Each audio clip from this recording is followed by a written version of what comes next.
Austin is the oldest, one of the largest hospices in Texas. It is the only nonprofit hospice in Austin. There are 29 other hospices. They're all for-profit. My husband said to me, so that means y'all don't charge? I said, no, no. We have to pay our staff, and we get paid through Medicare, Medicaid, insurance, private pay, and then through a lot of donations, we're able to take any patient, regardless of their ability to pay. So we never turn away someone because they can't pay. And surprising to me, I just learned this last year, a lot of what we call charity care is not for people who are living on the street, but are for people like you and me who have run out of resources because they've fought a disease for many, many years. Death is a great equalizer, and we take care of everybody.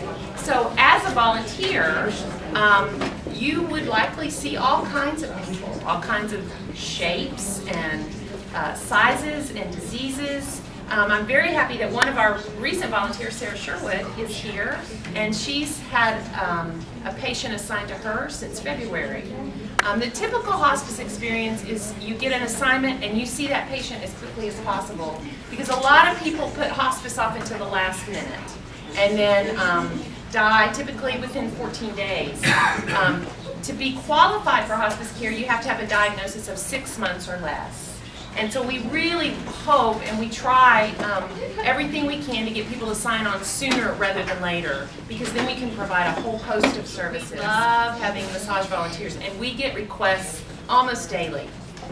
The request has to be approved by the doctor, and then in consultation with the nurse, and then, like, I can probably have Sarah give this presentation, we would call Sarah, for example, and say, this patient is requesting a volunteer, it's been approved by their doctor, here's the nurse's phone number, and you would have to be in touch with the nurse so that she or he could tell you, where it's okay to massage, areas to avoid, any other sort of considerations to keep in mind.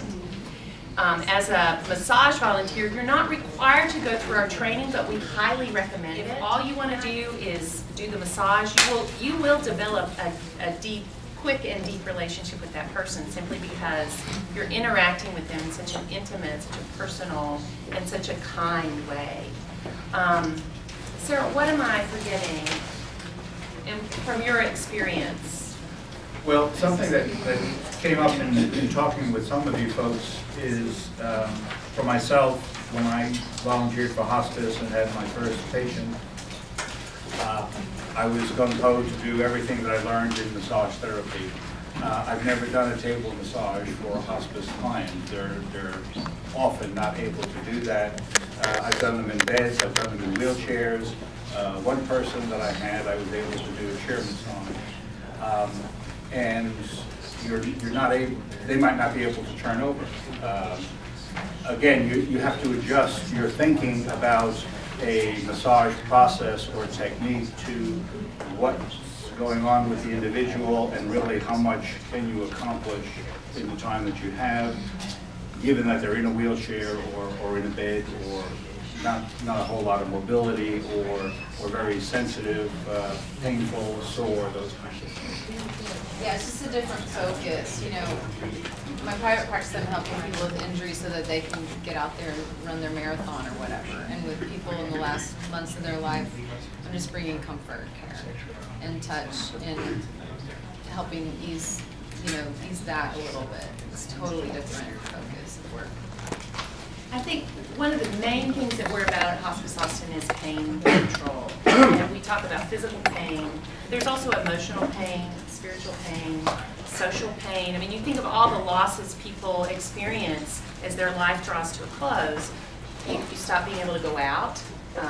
Many people aren't going to come see you because you're dying. They might catch it, They don't know they've already caught it. None of us gets out of here alive, right? So you think about the world shrinks, your focus kind of narrows. So to have someone come in and touch you in a way that makes you relax and feel good, it's a very healing thing, not in the sense of a cure, but in the sense of a deep kind of healing that prepares us for letting go and moving on beyond this life. I would think it would be incredibly rewarding.